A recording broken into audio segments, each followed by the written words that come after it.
વડોદરા શહેર નજીક આજવા રોડ પર આવેલ જોય ઈ બાઇક બનાવતી કંપનીમાં મોડી રાત્રે ભીષણ આગ લાગી હતી।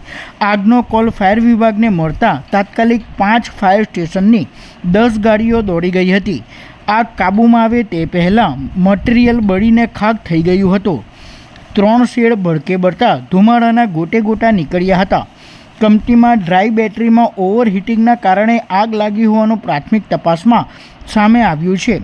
આગનો કોલ મળતા પાણીગેટ, દાંડિયા બજાર, ERC, GIDC અને છાણી ટીપી 13 ફાયર સ્ટેશનની 10 ગાડીઓ ઘટના સ્થળે પહોંચી હતી। ફાયરના જવાનોએ 5 કલાક પાણીનો મારો ચલાવી ભારે જહેમત બાદ આગને કાબૂમાં લીધી હતી। કંપનીમાં વધુ પ્રમાણમાં પ્લાસ્ટિક મટીરિયલ હોવાથી આગે વિકરાળ સ્વરૂપ ધારણ કર્યું હતું। સદનસીબે આ બનાવમાં કોઈ જાનહાનિ થઈ ન હતી।